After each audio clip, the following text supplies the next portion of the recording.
Mpendwa wa msikilizaji na mtazamaji wa vipindi vyetu, karibu katika masomo ya kesha la asubuhi lenye kichwa Muinue Yesu juu. Hivyo hapo ulipo kaa usibanduke, ni kusihi tu makinika nasi hadi tamati.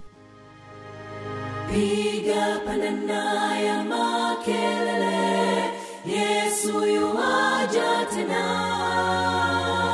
Ipaza sauti, imba sana.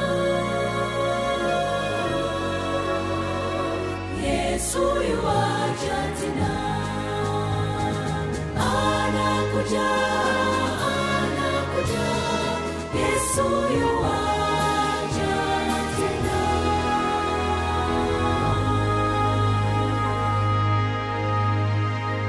Nam, ikiwa ni Mei 22, Mwokozi kamili. Kwa maana mmeokolewa kwa neema kwa njia ya imani, ambayo hiyo haikutokana na nafsi zenu, ni kipawa cha Mungu.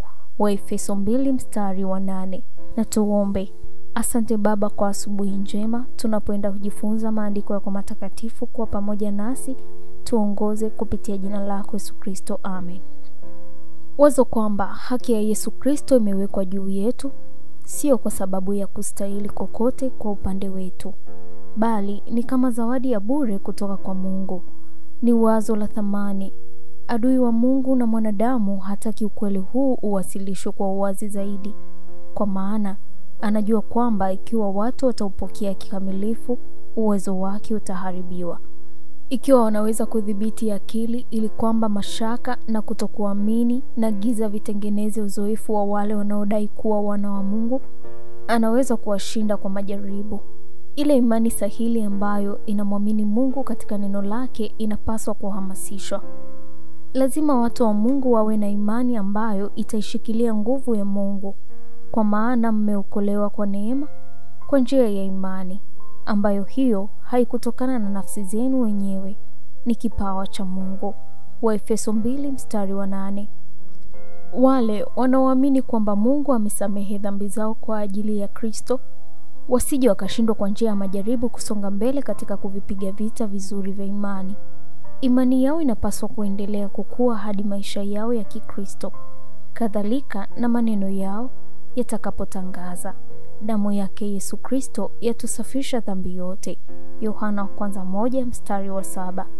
Ikiwa tunataka kuwa na roho na nguvu ya ujumbe wa malaika yule wa tatu, lazima tuwasilishe sheria na Injili pamoja, kwa kuwa zinaenda pamoja, kama vile nguvu kutoka chini inavyowachochea wana wa kuasi ili kuibatilisha sheria ya Mungu na kuikanyaga kweli ya kwamba Kristo ni haki yetu.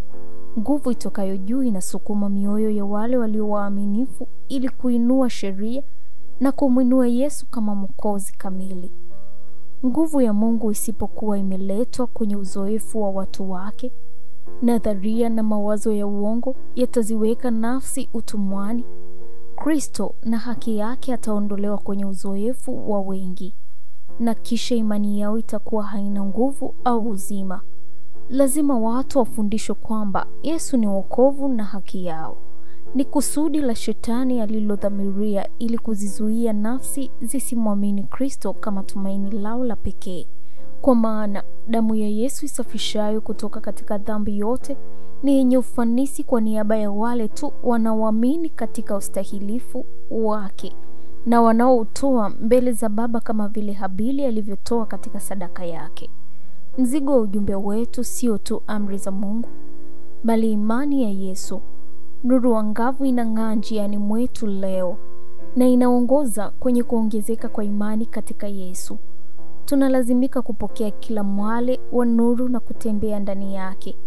Nuru iliyoongezwa inapotolewa, lazima watu wabadilishwe, wainuliwe na kutakaswa nayo.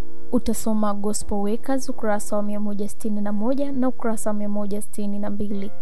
Kisha utakuwa na haki kuuendea mti wa uzima na kula majani na matunda ya uzima na kuishi milele katika furaha kamilifu.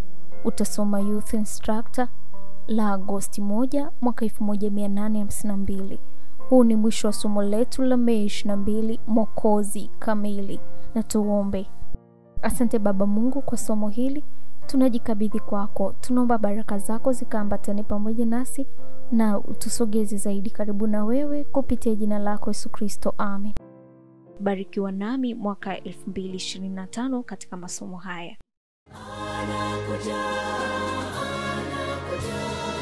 Yesu